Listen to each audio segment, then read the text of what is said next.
Okay guys, today we're going to be doing a little electrical work on my dad's 76 model van.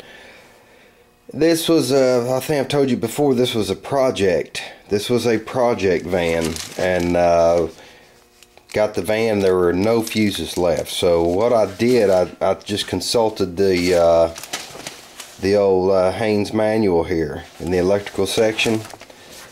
And I want to make sure I get the amperage on my fuse right, you know, in the proper slot. Like I said, they're all gone, so I've got bought a whole package of fuses. You can't get these at any of my local auto parts. They carry the more modern fuses, so I had to order these. And I looked in the book. It said it will be seen that fuses 9 and 11 are 16 amp fuses. The remainder are 8 amp fuses. So that's what we're going to go with. You want to make sure you have the right amp fuse. So anyway, let's get started. Alright guys, here's our fuse box. What I'm going to do, I'm going to take my Dremel with this, got a flex shaft on it, with this little wire brush. I want to clean all these connections before, or all these fuse holders before I put the fuses in. I want to make sure that I have you know, everything's making a good connection and everything, just to kind of preemptive measure to make sure I don't have any problems. I got the fuse holders there all cleaned up in the box, and got the fuses in. I'm gonna need now, what I gotta do is go back to the engine compartment and trace down my wiring, hot wires and so on and so forth, for my ignition. But I've got a couple of things to do before I get to that. I've got to go get some the proper adapters hooked up on the carburetor so I can get my linkage hooked. Okay gang, here's what we're doing. If you're not familiar with putting a single carburetor, one of these single IDFs on a Volkswagen engine, what you've got is you buy the kit that's got you can see here all the hardware, and I've got some extras from another kit I had. At any rate, what you got to do is run a cable up over your doghouse, which goes through here. It's going to go through this adapter, this part of the breather, and you've got to get this linkage on here all hooked up. So that's what we're going to be doing. What I've done, I've taken the plate here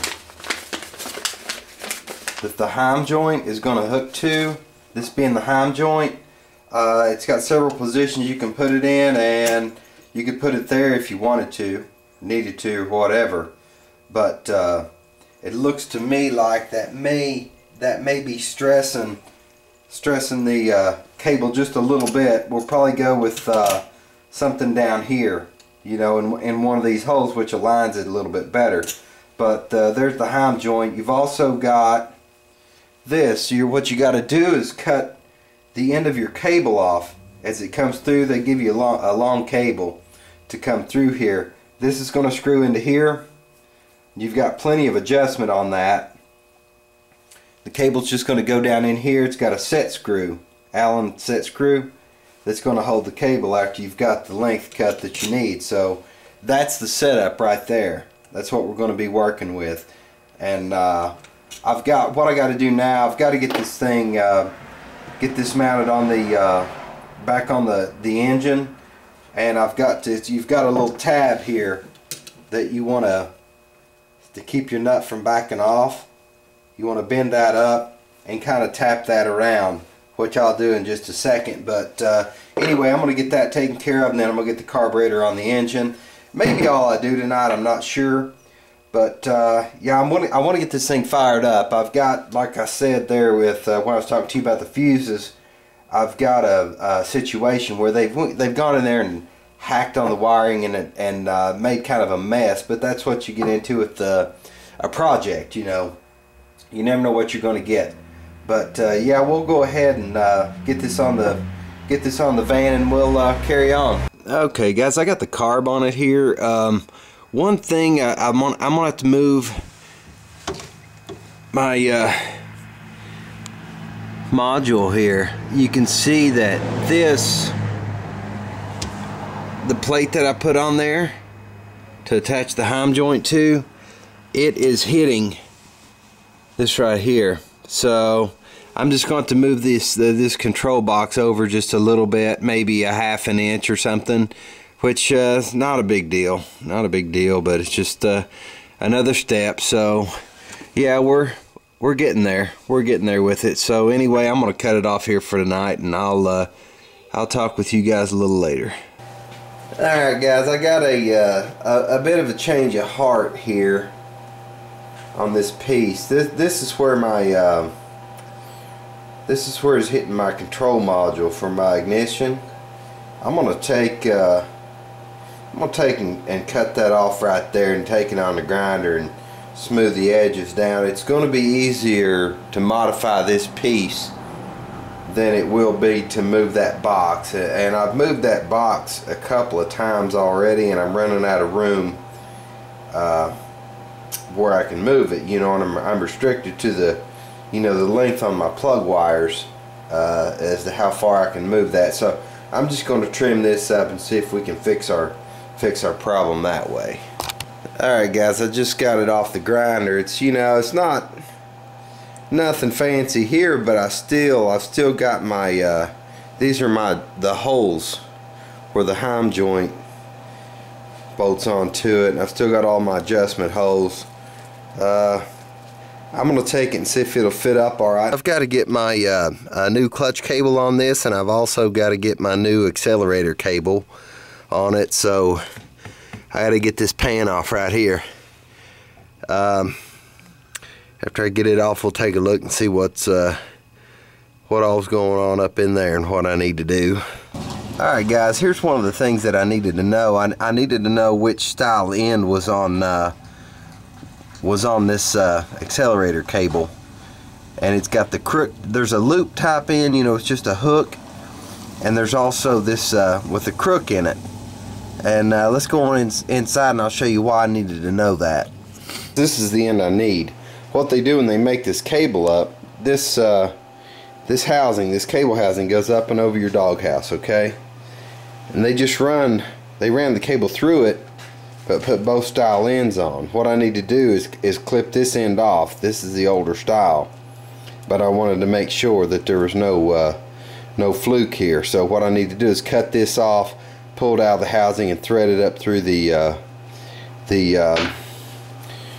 tubing in the bus, and then I can start finishing up with these with this cable project. I've got the, like I said, I got to do the clutch cable as well, so it'll take a few minutes to get all this done. I got to kind of stop what I was doing. When I was working on the cables out there, one of my little casters blew out, but you can see by the looks of this one that they weren't long for this world. I'm going to take these off this dolly here. I know they're a little taller wheel, and I'm not getting any smaller around the waist, which would put me higher off the ground, but that's okay. At least I can roll. These don't last.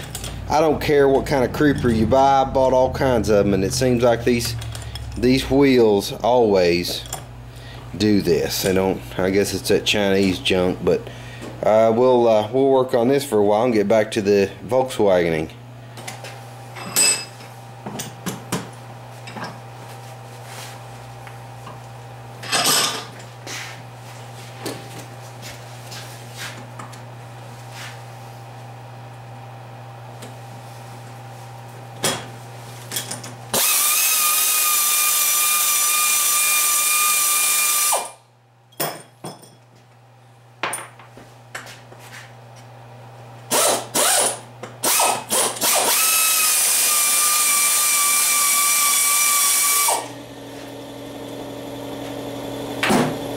I got one wheel on. Got everything laid out here for the next one. Hopefully I'll get this little project done so I can get back to what I was doing. It's more of an interruption than anything, but it needs to be done. It's going to be a whole lot better creeper than it was. Kind of ugly, you know, with those flanges sticking over the edge, but hey, that's Not what I'm worried about.